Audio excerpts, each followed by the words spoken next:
Hi! Welcome back to my channel. ఈరోజు మనమైతే సజ్జ రొట్టె ఎలా చేసుకోవాలో చూద్దాము. సజ్జ రొట్టె చాలా టేస్టీగా ఉంటది.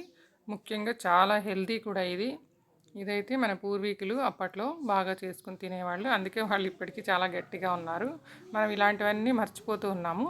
ఇప్పుడు ఈ సజ్జ రొట్టెను ఎలా తయారు చేయాలో చూసేద్దాం. ముందుగా సజ్జల్ని క్లీన్ చేసుకొని ఒక మిక్సీ జార్లో వేసుకొని పౌడర్ లాగా చేసుకోవాలి. చూడండి, ఇలా మరీ మెత్తగా కాకుండా బరకగా కాకుండా కొంచెం మెత్తగా చేసుకోవాలి మీడియంగా. ఇప్పుడు దీంట్లో కొంచెం సాల్ట్ వేసుకొని నీళ్ళు వేసుకుంటూ కలుపుకోవాలి. ఇక్కడైతే వేడి నీళ్ళు కాదండి, ఇవి చల్ల నీళ్ళే వేసుకుంటూ పిసుకుతూ కలపాలి. అలా పిసుకుతూ కలపడం వల్ల పిండి జిగురు అనేది వస్తుంది. అలా జిగురు వస్తేనే రొట్టె మనకి విడిపోకుండా బాగా వస్తుంది. ఇలా కలిపి పెట్టుకోవాలి. వాటర్ అయితే దీనికి కొంచెం ఎక్కువగానే పట్టుద్దండి.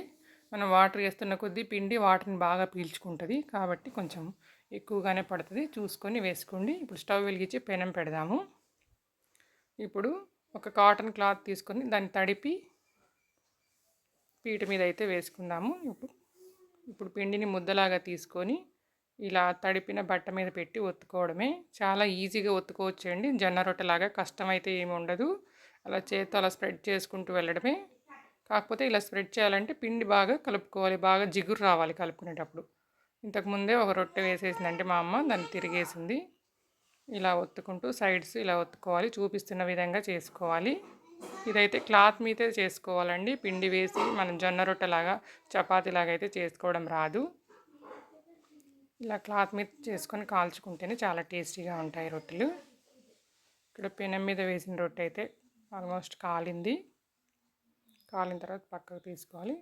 ఇప్పుడు ఈ రొట్టెని ఎలా వేయాలంటే ఇలా పట్టుకొని చేత్తో చూపిస్తున్న విధంగా ఇలానే వేసుకోవాలండి.